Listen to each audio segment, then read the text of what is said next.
Hi, this is Jeff Eager with Oregon Roundup and Oregon Roundup Foundation for the Oregon Roundup show for this week. Today is Wednesday, May 20th, the day after the Oregon primary election. And what are we going to talk about today other than election results? And there's a lot to dig into, a lot of really interesting stuff we learned from the results last night that are still trickling in.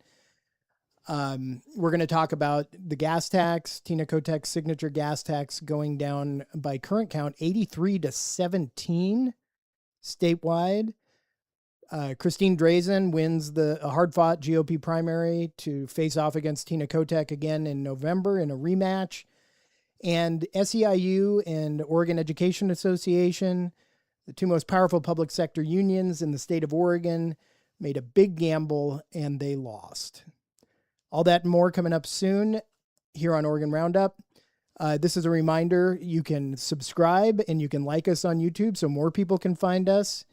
You can also go to OregonRoundup.substack.com. That's where our written content is all posted with original news reporting. You can access our archives of years of original news reporting about the state of Oregon from a perspective you won't find anywhere else. I promise you that. And you can also listen to this on your audio podcast server of choice. So let's dig into this. There's a lot to go over. So gas tax. This one's really fun. All right. So I'm on the Secretary of State's website here. If you're watching on YouTube, you can see that. Let's see here. How do we go down? Cannot go down. You can see the result here, 83 to 17 no on the gas tax. That's as of literally right now with the most recent numbers reported by the state of Oregon Secretary of State's office.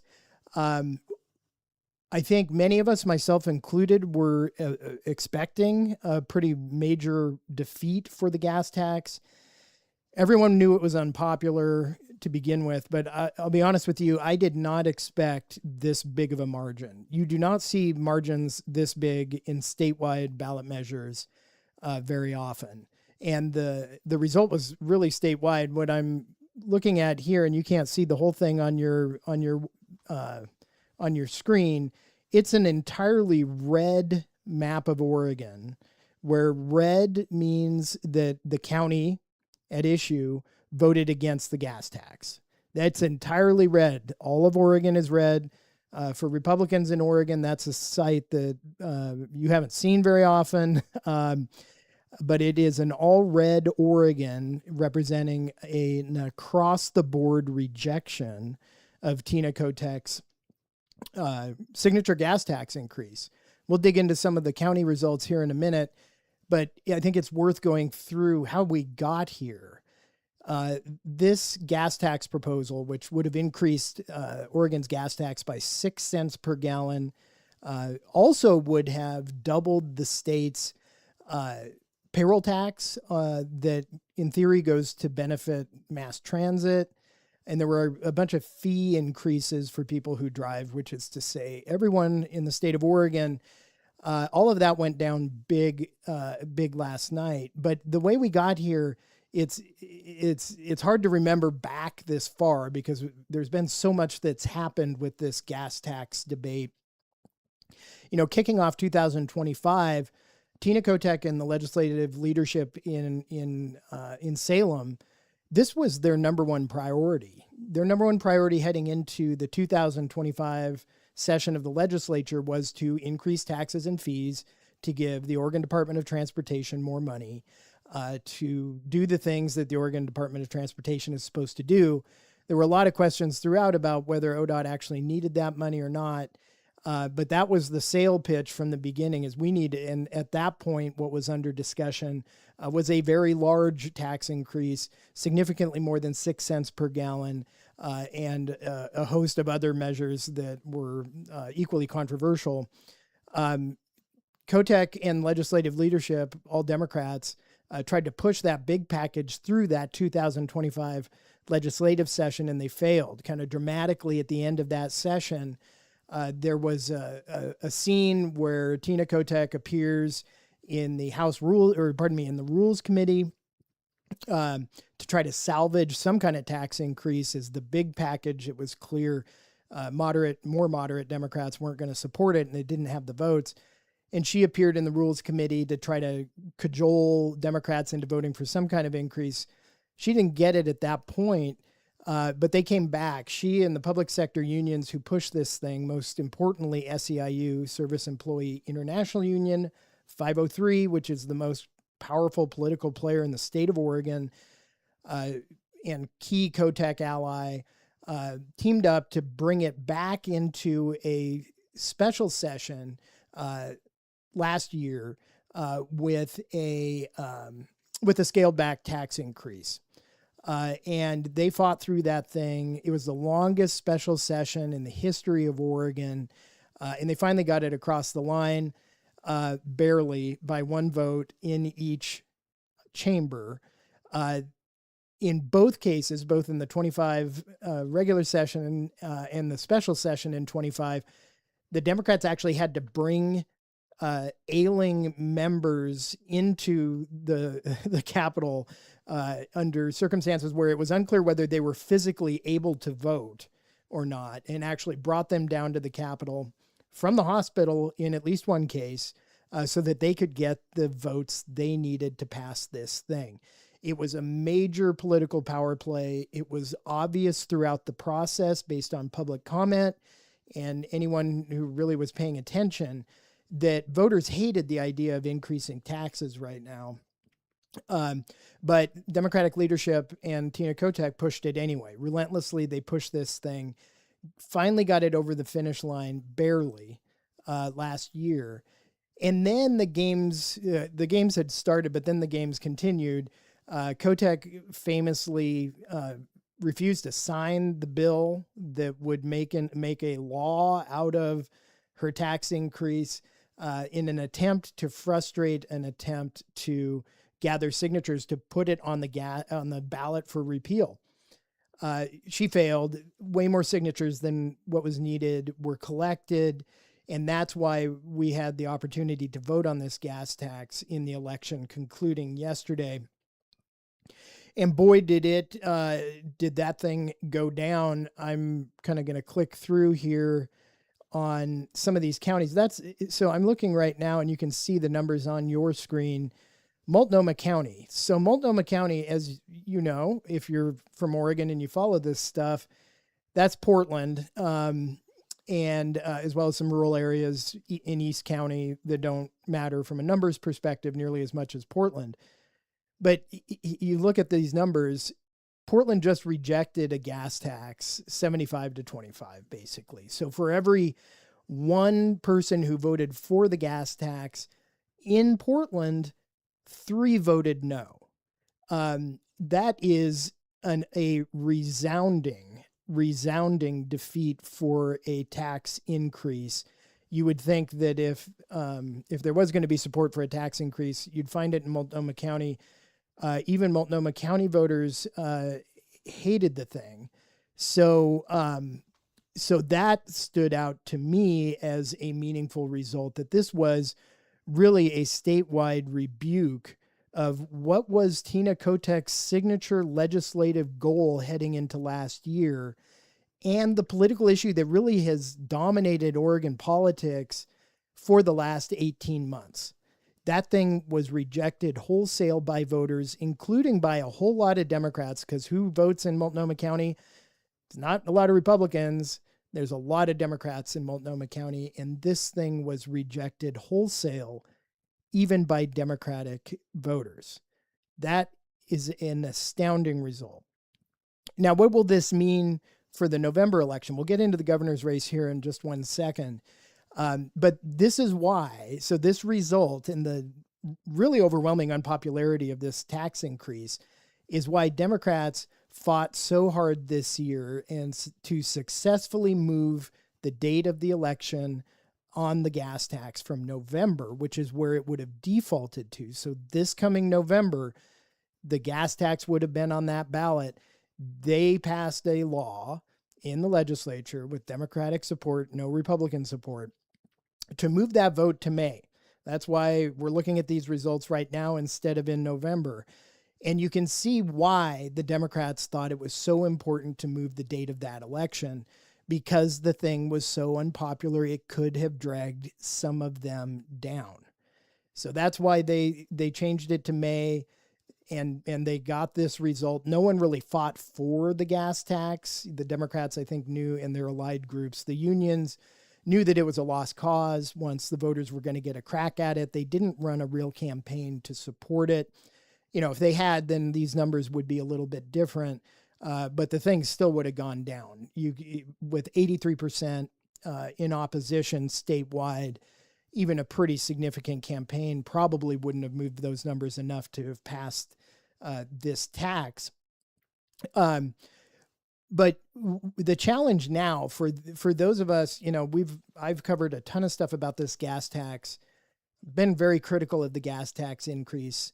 I don't think the state of Oregon needs any more money. I would argue that the state of Oregon getting more money is actually harmful to the outcomes that we need, which is a properly functioning state government that does the things that we are trying to accomplish in this state.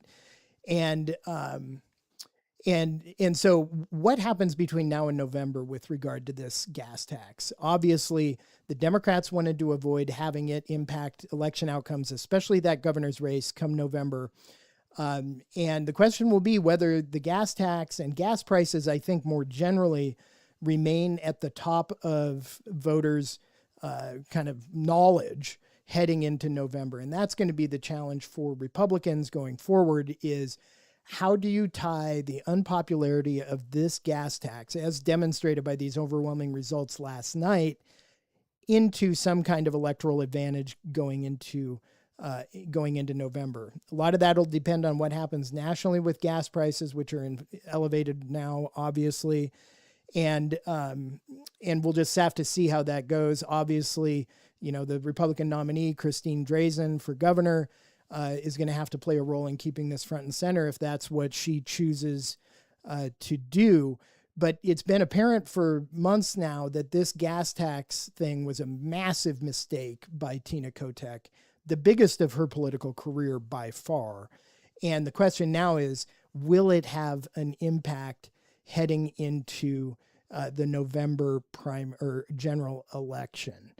Now let's use that to segue into talking about the outcome in the governor's race. So here you can see on your screen, these are current numbers again, recording or filming this at noon on Wednesday. Drazan winning 42% to 33%, with Ed Deal at 33% coming in second place. And then Chris Dudley coming in at 16%. A solid victory by Drazan to set up what will be a rematch with Tina Kotek in November of this year. Of course, Drazan faced off against Kotek and Betsy Johnson, an independent who was formerly a Democratic state legislator, just 4 years ago in 2022, came up 3.5% short of beating Tina Kotek. We were 3.5% away from having a Republican governor in Oregon right now, if you can believe it. So I thought it'd be interesting to think about what are the differences between 2022 and 2026 in terms of this governor's race. What can we project forward for this year relative to what happened 4 years ago?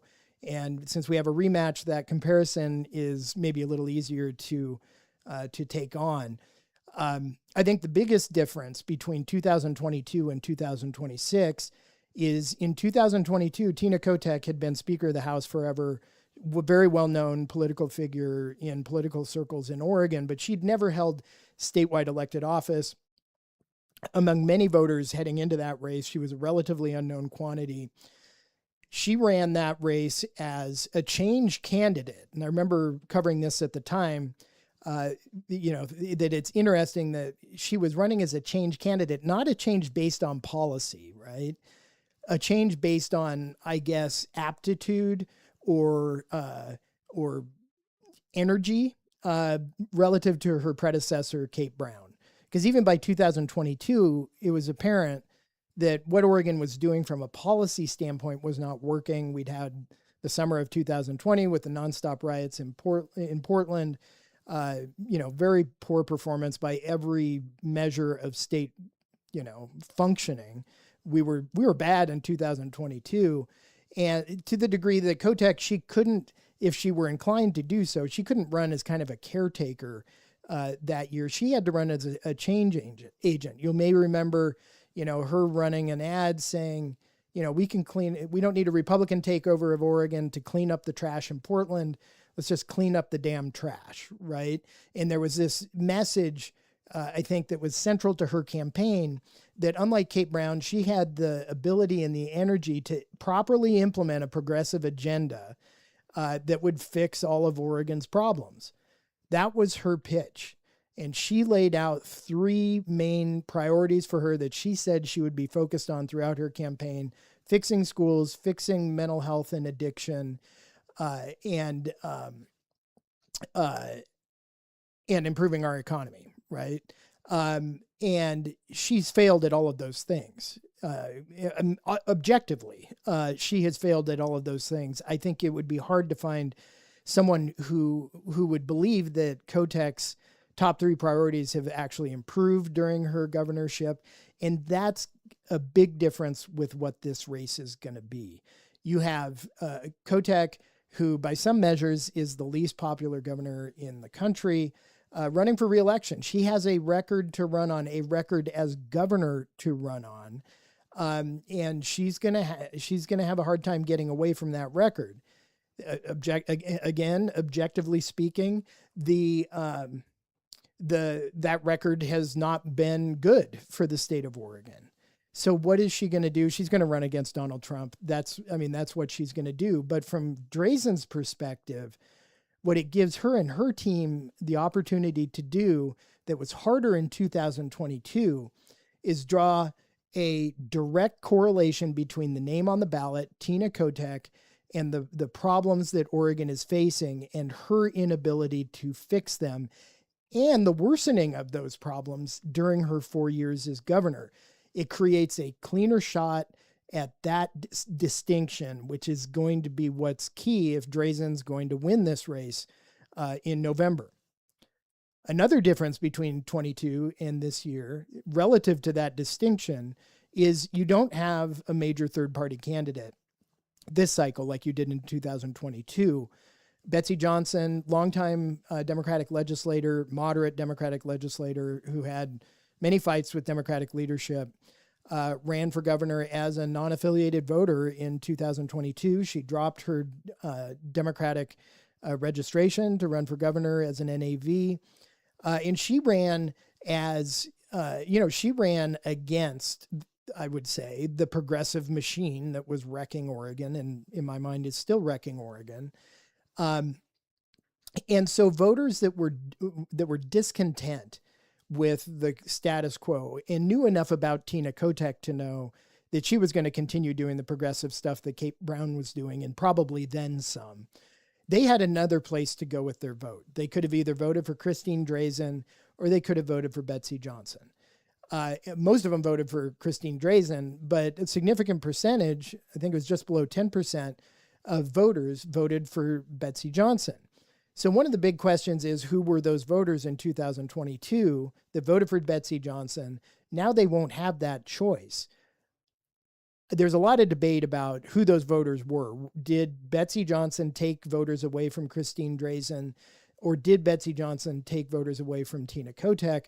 Almost certainly she took some voters away from both, but I think the most logical explanation is that Johnson represented a safer alternative from the viewpoint of Democrats and kind of left-leaning NAVs to vote for someone who was not part of the progressive machine that was wrecking Oregon. And they knew that it was wrecking Oregon.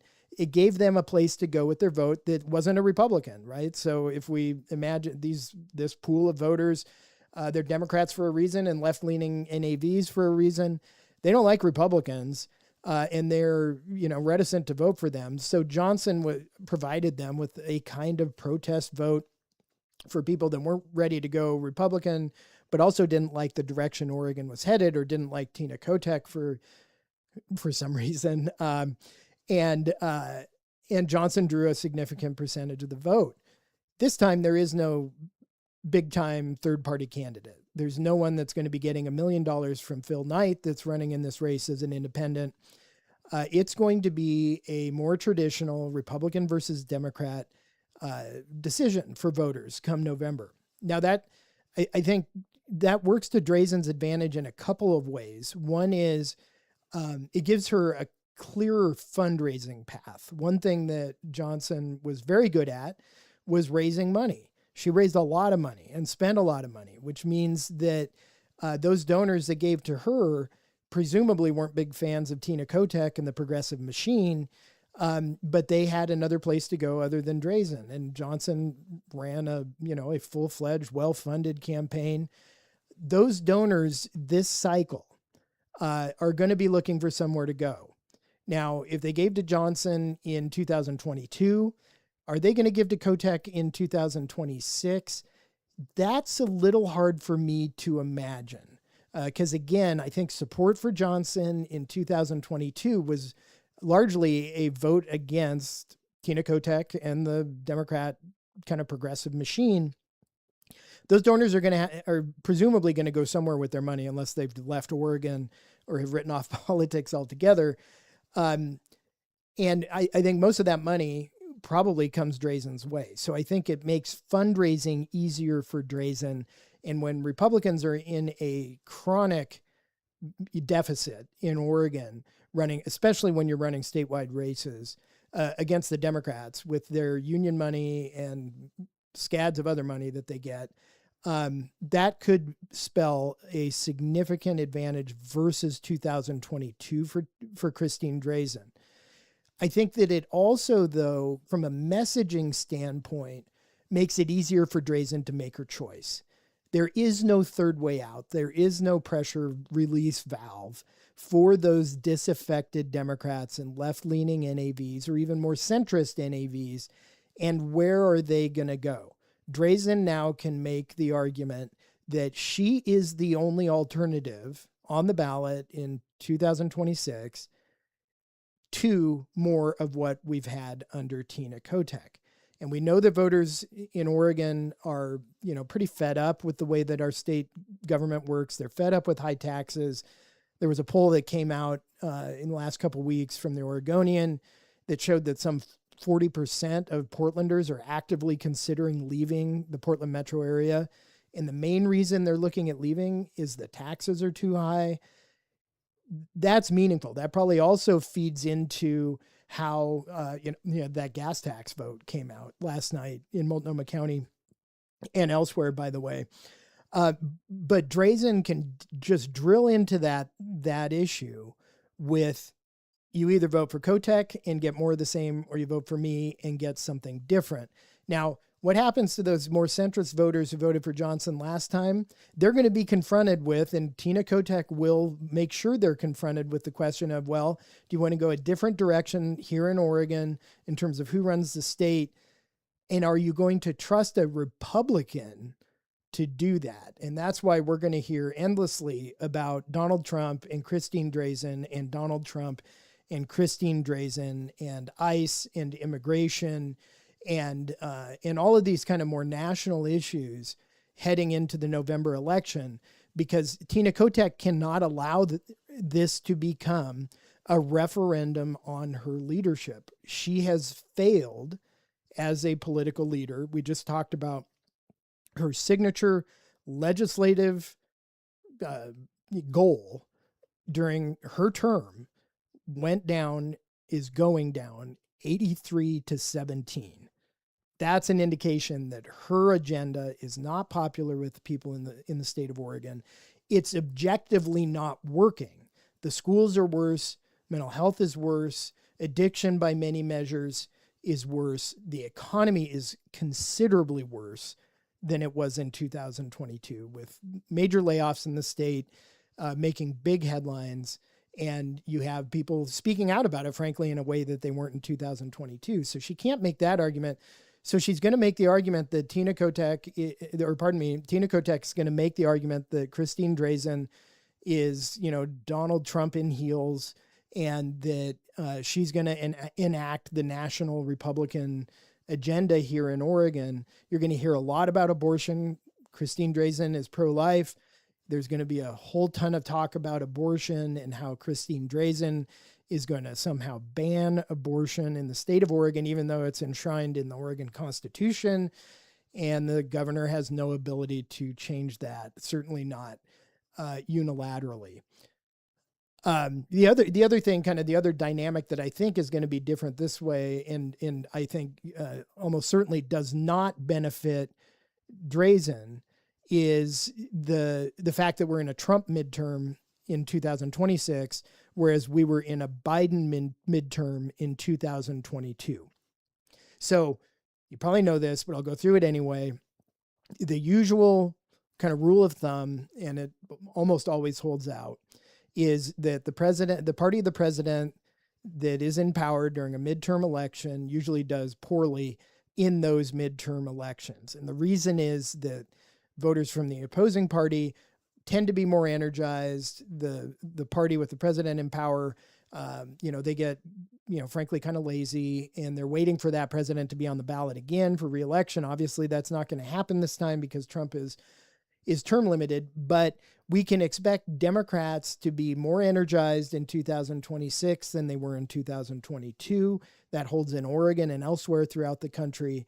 And that's going to have an effect on this race and probably all races across the United States, where Trump, his favorability rating is below 40% nationally. I don't even know what it is in Oregon, but it's lower than that. And he's an unpopular figure in Oregon. It's just the truth. And that's why Kotek's going to try to tie Drazan to Trump and talk about abortion and all of those related issues from now until November, to try to distract from what Drazan's going to talk about, which is the failures of Tina Kotek's leadership. I think that if it's a close race and if Kotek pulls it out, a real factor there is going to be the fact that Donald Trump is a very unpopular incumbent president, even especially in Oregon, and it's hard for members of the party of the president to win in closely fought midterm elections. So that's the dynamic I think we're going to see between now and November. Drazan talking about the failures of Kotek talking about Donald Trump and abortion. So get used to it, because we're going to hear a lot about it.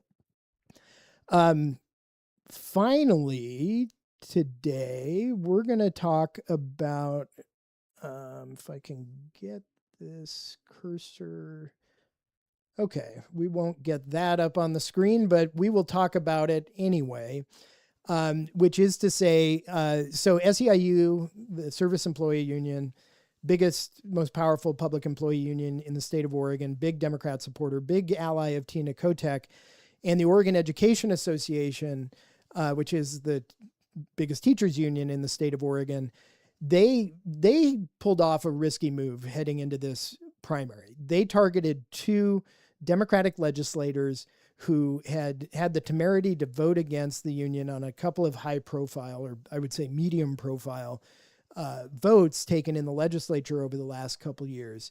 And the unions were not happy with the fact that these two Democrats, Senator Janine Solomon from Hillsborough, that was the incumbent Democrat, one of the incumbent Democrats, the other being Representative Daniel Gwynn from Lake Oswego. Those guys were not liked by SEIU and OEA, so they recruited and ran opponents against them in the primary, which is kind of a dramatic thing to do when you are SEIU and OEA. Traditionally those groups have been, the biggest supporters for the Democrats. And now you have a situation where they are running challengers against incumbents in the primary. That's the kind of thing that really annoys incumbent legislators, and it can annoy even other people in the party. I'd love to hear what Tina Kotek thinks about that move by the unions that are big fans of hers. challenging, Democratic legislators. Anyway, that was their play. So SEIU, OEA take this risk. They lost last night. So Salmon is winning a relatively close race over her union-sponsored challenger, and Gwynn is winning by a bunch over his union-sponsored challenger. And what that means to me, I think there's a ton of ramifications from this result. Like I said, it was a gamble on the part of the unions. They were flexing. They want the Democrats in Oregon to go farther left, hard farther left. OEA in particular, talks about, dismantling capitalism. They are DSA, Democratic Socialist of America affiliated, and they're trying to haul the Democrats in Oregon even farther left than where they were. And a couple of Democrats stood up to them over the last couple of years, and those Democrats just beat them at the ballot box. That means that SEIU and OEA have egg on their face within the Democratic coalition. They have lost now. They spent some amount of money. I don't know how much on those races, and they lost. And the Democratic Party won. And that's, and the more moderate candidates won.